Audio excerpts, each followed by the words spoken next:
বিএনপির ভারপ্রাপ্ত চেয়ারম্যান তারেক রহমানের দেশে ফেরার সম্ভাবনা নিয়ে দলীয় কর্মী ও সমর্থকদের মধ্যে উন্মাদনা চরমে পৌঁছেছে। ২১শে আগস্ট গ্রেনেড হামলা মামলায় খালাস পাওয়ার পর তার দেশে ফেরার আলোচনায় নতুন মাত্রা যুক্ত হয়েছে। বিএনপি নেতাকর্মীরা সামাজিক যোগাযোগ মাধ্যমে লিডার আসছে প্রচার চালাচ্ছেন, তবে সুনির্দিষ্ট দিনক্ষণ এখনও জানা যায়নি।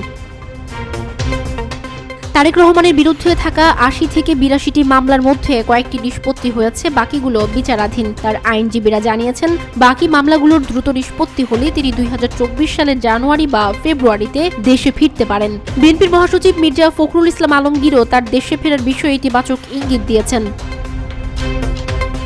রাজনৈতিকভাবে তারেক রহমানের দেশে ফেরা গুরুত্বপূর্ণ বলে মনে করছেন বিশ্লেষকরা। দলের নেতারা বলছেন, তার নেতৃত্বে স্বৈরাচারী সরকারের পতনের সম্ভাবনা আরও শক্তিশালী হচ্ছে। তিনি ইতোমধ্যে বিএনপির ভবিষ্যৎ রাষ্ট্রনায়ক হিসেবে নিজেকে প্রতিষ্ঠিত করেছেন।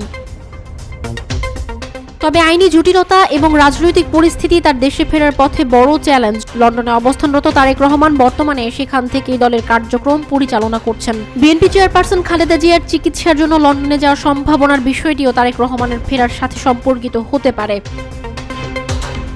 ২০০৭ সালে সেনা সমর্থিত তত্ত্বাবধায়ক সরকারের সময় গ্রেপ্তার হওয়া তারেক রহমান পরবর্তীতে জামিনে মুক্তি পেয়ে লন্ডনে চলে যান। ২০১৮ সালে খালেদা জিয়ার কারাবরণের পর দলের ভারপ্রাপ্ত চেয়ারম্যানের দায়িত্ব নেন তিনি।